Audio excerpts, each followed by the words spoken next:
Bismillahirrahmanirrahim. Assalamualaikum warahmatullahi wabarakatuh. Rekan-rekan sekalian, selamat berjumpa kembali dalam kelas apa ya? Jadi lupa. Kelas manajemen dan resolusi konflik.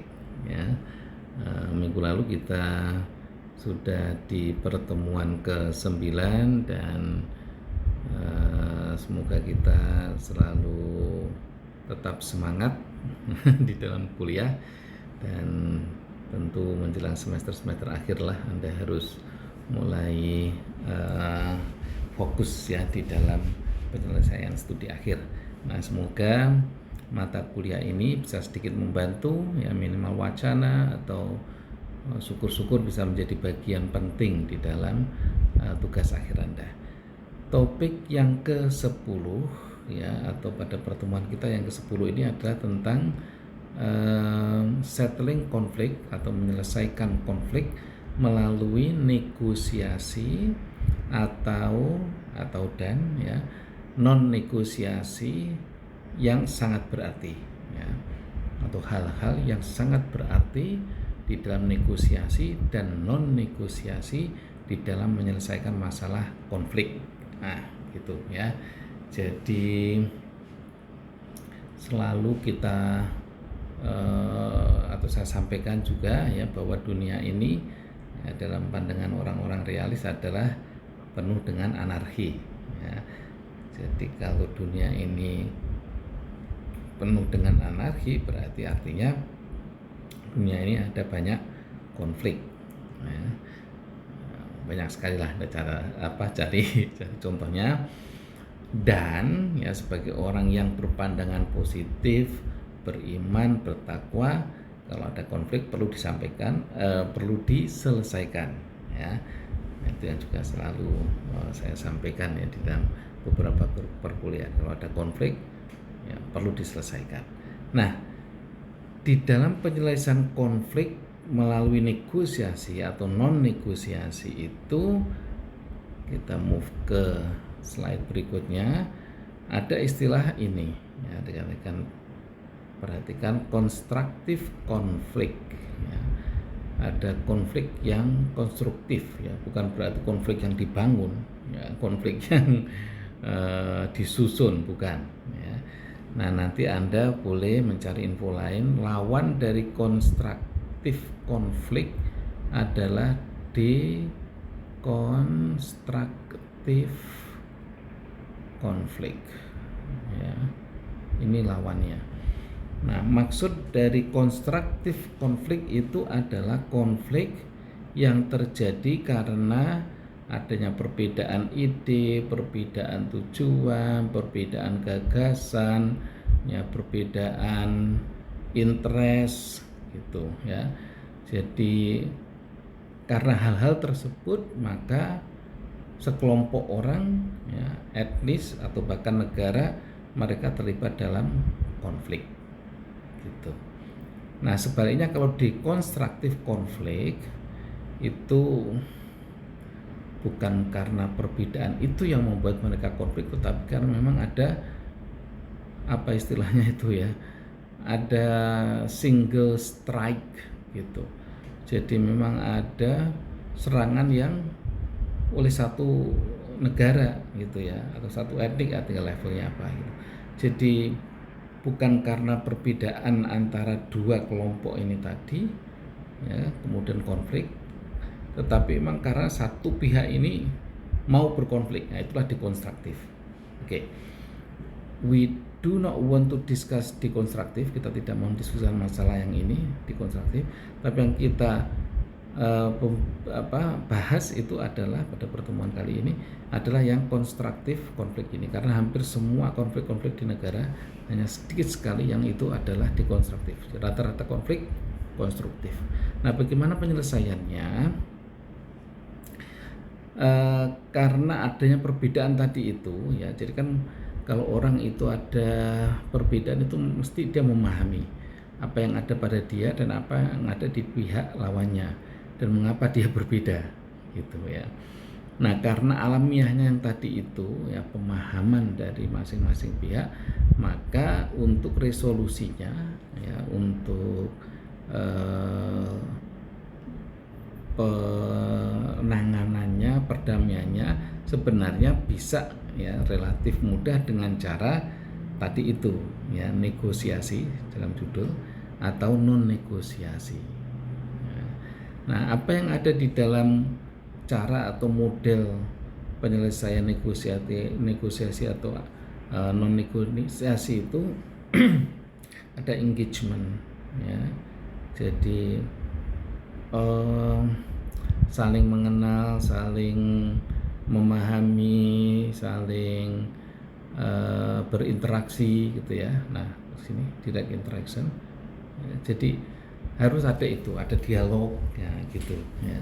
Jadi itu hal-hal yang penting yang perlu dilakukan di dalam resolusi untuk penanganan masalah konflik gitu.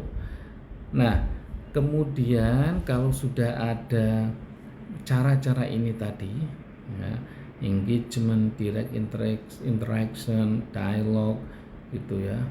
Pokoknya yang hal-hal bisa menghubungkan lah antara dua orang atau dua kelompok atau dua negara ya, tergantung level konfliknya di mana. Nah, itu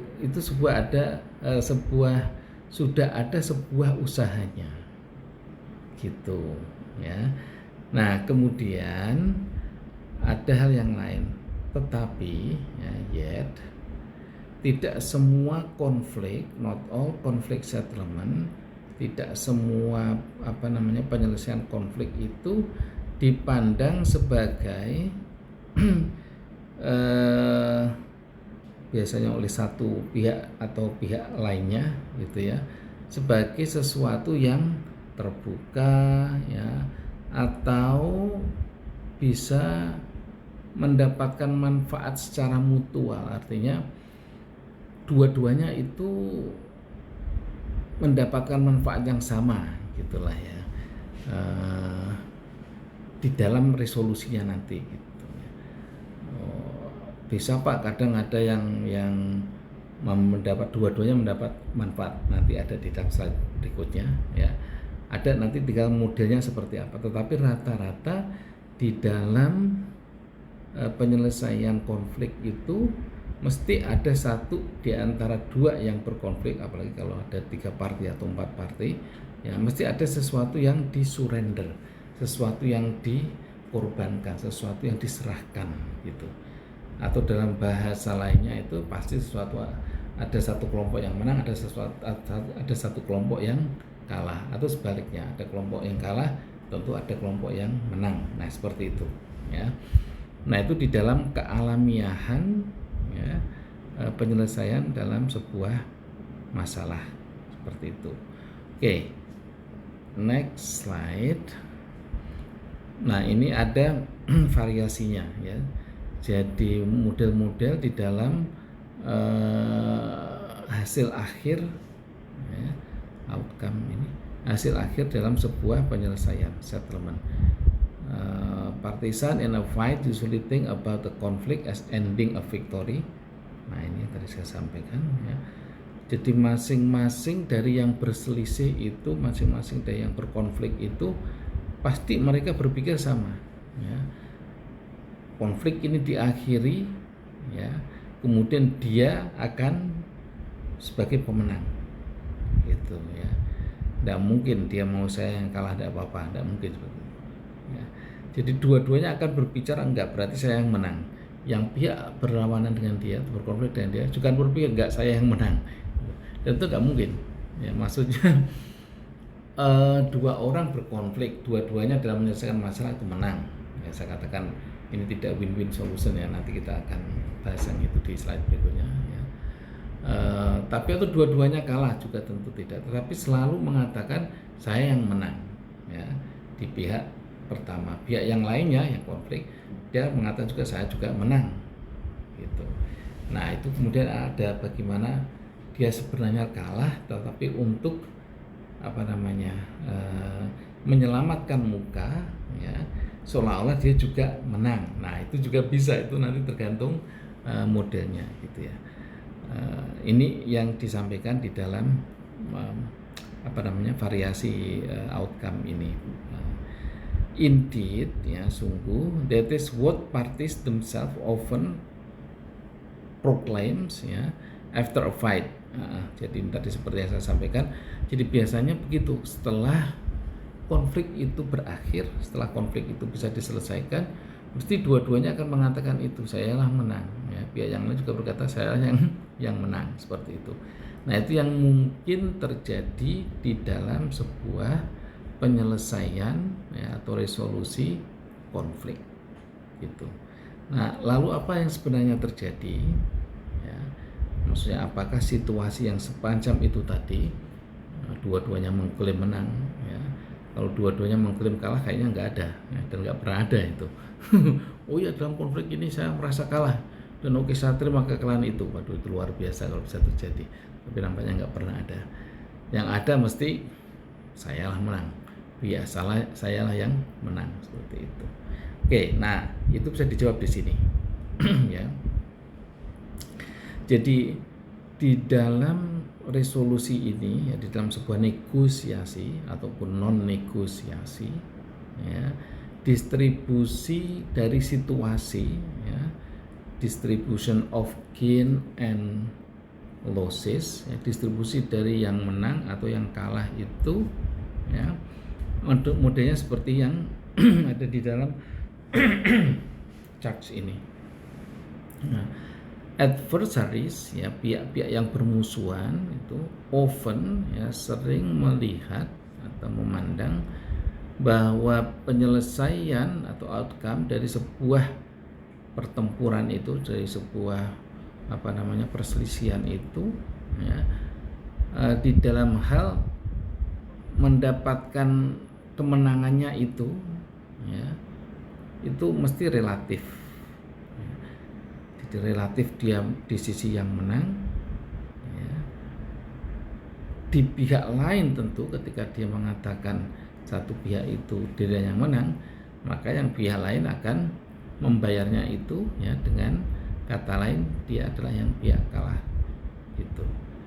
Nah, konflik yang semacam itu ya, memang akan selalu terjadi di dalam sebuah konflik yang konsensus, artinya ya memang dalam konflik biasanya selalu seperti itu ya. Jadi dia memberikan contoh di sini secara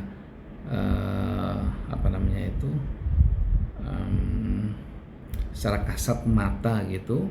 Jadi misalkan di dalam masalah tanah atau masalah uang gitu ya, ya pihak yang menang tentu dialah yang mempunyai atau mendapatkan uang yang banyak. Atau misalkan di dalam perselisihan masalah tanah, maka pihak yang menang dialah yang mempunyai atau berhak memiliki tanah yang lebih luas gitu ya. Ketika seseorang atau satu parti itu mendapatkan uang yang banyak ya, tentu yang pihak lain ya, dalam jumlah tertentu dia mempunyai atau mendapatkan yang sedikit gitu. Nggak mungkin semua banyak menjadi banyak. Nah, itu nggak konflik kalau sama-sama banyak. Tapi ketika ada konflik kemudian diselesaikan ya, model penyelesaiannya biasanya seperti itu, satu mendapatkan banyak, satu mendapatkan sedikit. Yang tanah juga begitu, satu mendapatkan yang luas, satu mendapatkan yang sempit. Nah, seperti itu ya. Itu nature, kealamian dari konflik-konflik yang diselesaikan secara konsensual ya, Nah, apa sebenarnya yang terjadi ya, kalau diteorikan seperti itu ya, outcome ya, atau resolusi ya, atau jalan keluarnya itu tadi ada model distributif, ada model join. Saya kira ini sih agak umum lah ya, jadi saya hanya mengulang aja, nanti rekan-rekan saya kira sudah cukup paham. Jadi dalam model resolusi yang sifatnya itu distributif gitu ya, kemungkinannya seperti yang konsensual itu tadi. Jadi kalau tidak menang ya kalah gitu ya. Ini istilah, kalau istilah yang ini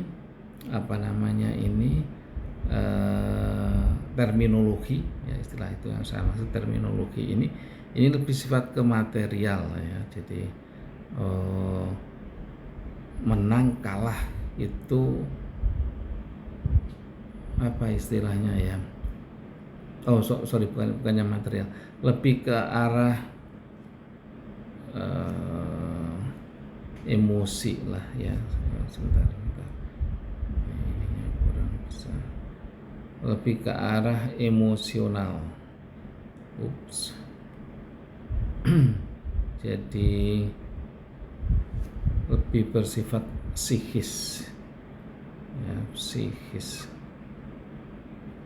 Sementara kalau istilah victory or defeat ya ini fisik ya, atau yang kasat mata itu fisik. Jadi kalau perang jumlah tentara berapa, jumlah alat-alat alutsista itu, alat-alat utama sistem pertahanannya berapa, nah itu kalau dia menang atau kalah istilahnya menggunakan ini ya. Atau misalkan di dalam model yang distributif itu ada kompromi ya. Atau hanya dibalik saja ya. Di yang pertama ini ya, pihak satu ada yang kalah berarti pihak yang lainnya ada yang menang ya, pihak yang lain ada dikalahkan ya dimenangkan gitu. Ini kalau distributif ya, jadi model penyelesaian konflik secara distributif ya, ada sebenarnya dua kemungkinan, tetapi ini yang dibolak-balik saja. Jadi misalkan pihak pertama menang, pihak kedua kalah. Kalau yang di sini pihak pertama kalah, pihak kedua menang ya, atau yang di tengah-tengah ini kompromi gitu ya. Sementara kalau model yang join ya, bagaimana sebuah konflik itu diselesaikan ya, dicarikan jalan keluarnya melalui cara join. Nah itu seperti ini, hanya ada dua ya. Jadi yang menang seperti yang tadi saya sampaikan, nampaknya itu tidak mungkin ya istilah itu, tapi sebenarnya untuk apa istilahnya itu ya, untuk sebuah pendekatan ya kita sebut memang win-win gitu. Tapi yang sebenarnya tetap aja meskipun dia itu win, ada pihak yang lain ya, yang itu sebenarnya adalah loss ya, tetapi dia tutupi, dia kasih konsekuensi, begitulah. Jadi seolah-olah kemudian tetap dua-duanya menang gitu ya. Jadi ada kompensasi di sini. Jadi kalau saya boleh menambah ya, kalau di sini ada kompromi, kalau di sini ada compensation.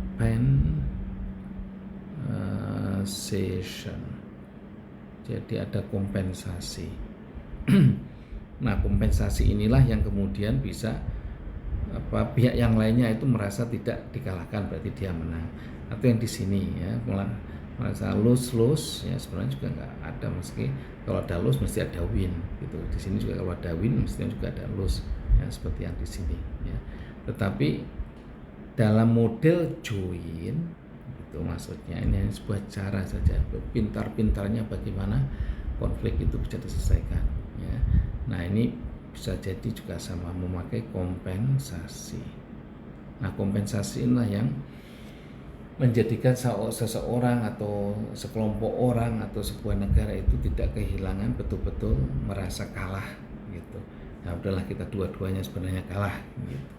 Nah seperti itu ya. Nah penjelasan naratifnya tentang model ini ya, model outcome pakai distributif maupun join itu sebenarnya ada di slide-slide yang berikutnya ini ya.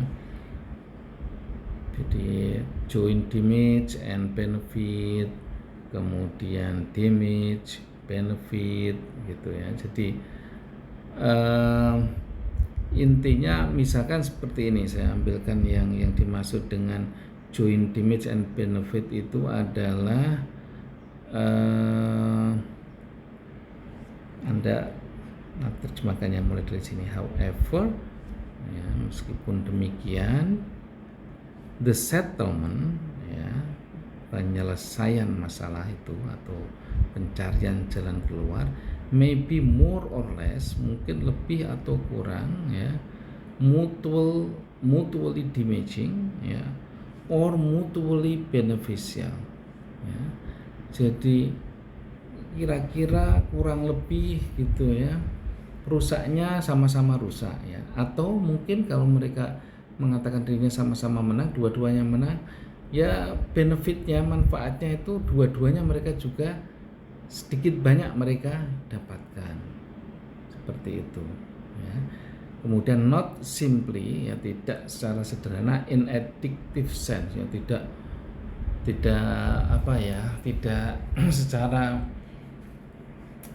sensitivitas gitu, tidak apa ya, kalimat yang persis gitu ya, sebenarnya tidak seperti itu, itulah maksudnya ya. Tadi saya sampaikan tidak menang dengan menang, kalah dengan kalah, itu sebenarnya tidak. Mesti ketika ada yang menang, ada yang lain kalah. Kalau ada yang lain kalah, pasti ada yang menang. Tapi bagaimana itu dibuat ya, dua-duanya merasa menang, dua-duanya merasa kalah gitu. Nah, dalam bahasa akhirnya dia ini bahat, tetapi as a share result ya, jadi seolah-olah dua-duanya ya udah dianggap sebagai sebuah hasil yang bersama, itulah di share, maksudnya dibagi. Kalau Anda merasa menang, saya juga merasa menang gitu ya, pihak lain maksudnya. Kalau pihak lain merasa menang, saya juga merasa menang, itu share result maksudnya. Jadi ada kesetaraan ya, baik misalkan secara psikisnya atau secara fisiknya gitu, atau secara materinya gitu. Nah, itu di apa, kalau bahasa Jawanya itu mungkin digendong bersama-sama lah, share result itu seperti itu. Nah, karena model yang seperti itu, share result itu, makanya disebut dengan join ini gitu ya. Kalau damage, kalau rusak pun bersama-sama. Kalau mendapatkan manfaat, benefit juga bersama-sama itu. Nah, ini seperti menyimpulkan yang diagram ini, yang join ya. Oke, join memang istilahnya udah join di sini ya. Ini yang tadi saya sampaikan. Nah, bagaimana membuat share result tadi itu merasa dua-duanya menang atau dua-duanya kalah? Ya, ini tadi yang saya sampaikan, compensation. Kalau tidak ada kompensasi itu ya susah lah ya. Saya ada beberapa contoh sebenarnya, tapi terlalu sensitif, tidak saya masukkan di dalam video ini. Nanti kalau kita bertemu di kelas kita bisa diskusikannya. Ada kompensasi itu. Jadi mungkin termasuk juga hanya sebuah ucapan gitu ya, diucapkan oleh seorang kepala negara gitu ya. Itu bisa jadi juga merupakan sebuah kompensasi gitu ya, yang oleh pihak-pihak yang berkonflik itu dianggap sebagai sebuah share result ini tadi ya. Oke, kemudian yang ini juga sama. Kalau ini ya, kalau rusak itu maksudnya rusaknya seperti apa gitu ya, pihak mana yang membuat rusak, yang terkena rusak. Kalau kemudian benefit juga sama ya. Jadi intinya apakah outcome itu ya, resolusi itu, penyelesaian itu mau distributif atau mau join ya. Nah, ini biasanya bagaimana seorang penengahnya itu ya, yang menjadi fasilitator ya di dalam negosiasi ya, itu mencari cara gitu ya. Saya kira demikian rekan-rekan sekalian, mata kuliah manajemen resolusi konflik untuk pertemuan yang ke-10 ya. Nanti kita sambung lagi. Ini tadi masih ada tulisan to be continued ya di dalam pertemuan yang selanjutnya ya. Nah, nanti Anda silakan tonton di dalam video teaching di YouTube, dan sebagai presensinya nanti Anda memberi komentar di situ ya, dari apa namanya, persoalan atau apa namanya itu, trigger di dalam video ini yang akan saya tulis di grup WA Anda ya. Jadi apakah Anda hadir atau tidak di dalam kelas ya untuk menghitungnya di dalam perkuliahan video teaching seperti ini ya, atau asinkronus ini adalah Anda memberikan komentarnya. Berarti kalau Anda memberikan komentar, Anda menonton gitu dari video ini. Saya kira demikian ya rekan-rekan sekalian, semoga bermanfaat. Saya akhiri, assalamualaikum warahmatullahi wabarakatuh. Bye bye.